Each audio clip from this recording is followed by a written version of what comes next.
Kalau jengkal tanah bisa dijual atas nama kerjasama, apakah sebentar lagi kita akan menyebut Laut Sulawesi sebagai kolam bersama ASEAN?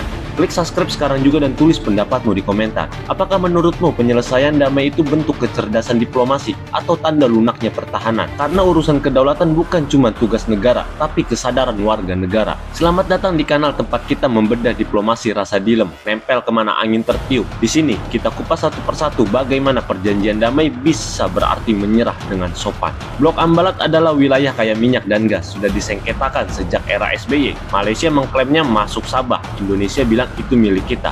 Tapi yang beda kali ini bukan petanya, tapi sikap pemimpinnya. Tahun 2005, SBY langsung pasang badan, kapal perang dikerahkan, pesawat tempur disiagakan, negosiasi jalan, tapi kedaulatan bukan bahan tawar. Bahkan kapal Malaysia yang nyelonong langsung disergap dan diusir. Waktu itu pesan pemerintah jelas, kalau mau diskusi ayo, tapi jangan injak wilayah kami. 2025, Presiden Prabowo bilang, kita cari penyelesaian baik-baik, kita eksploitasi bareng, kita kerjasama ekonomi, kita jadi point developer.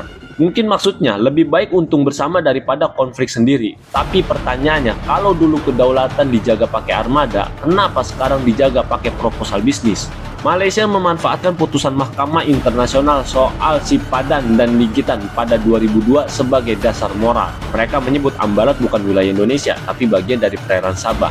Mereka bahkan sudah bagi-bagi blok ND6 dan ND7 ke perusahaan minyak mereka. Mereka bersahabat di meja perundingan, tapi tetap siap menjaga setiap jengkal wilayah yang mereka klaim. Strategi Malaysia, tersenyum saat bicara tapi menggenggam peta erat-erat. Prabowo bilang ini bukan soal siapa yang menang, tapi bagaimana untung. Diskusi soal joint development diangkat, tapi pertanyaannya, apakah kita sedang negosiasi peluang atau sedang menyerahkan wilayah pelan-pelan? Karena satu jengkal dilepas atas nama kerjasama, jangan kaget kalau suatu hari peta berubah tanpa perang. Bukan karena kita kalah, tapi karena kita terlalu ramah. Ambalat bukan soal minyak dan gas, ini soal kedaulatan, sejarah, dan martabat. Karena laut bukan kolam patungan, ia bagian dari rumah besar kita bernama Indonesia. Diplomasi memang penting, tapi diplomasi yang kehilangan sikap adalah jalan tol menuju kehilangan tanah air, sambil senyum dan menandatangani MOU. Klik subscribe sekarang juga dan bantu terus nyalakan alarm kewaspadaan nasional. Share video ini biar semua tahu perbatasan negara ini bukan tempat uji coba kerjasama, tapi garis akhir dari harga diri kita. Tulis di komentar, menurut kamu apakah pendekatan kerjasama ekonomi di Ambalat adalah solusi bijak atau jalan pelan-pelan menuju kompromi kedaulatan? Karena kalau kita diam saat tanah direbut,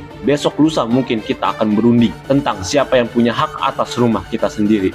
Sampai jumpa di video selanjutnya. Kedaulatan bukan slogan, tapi sikap.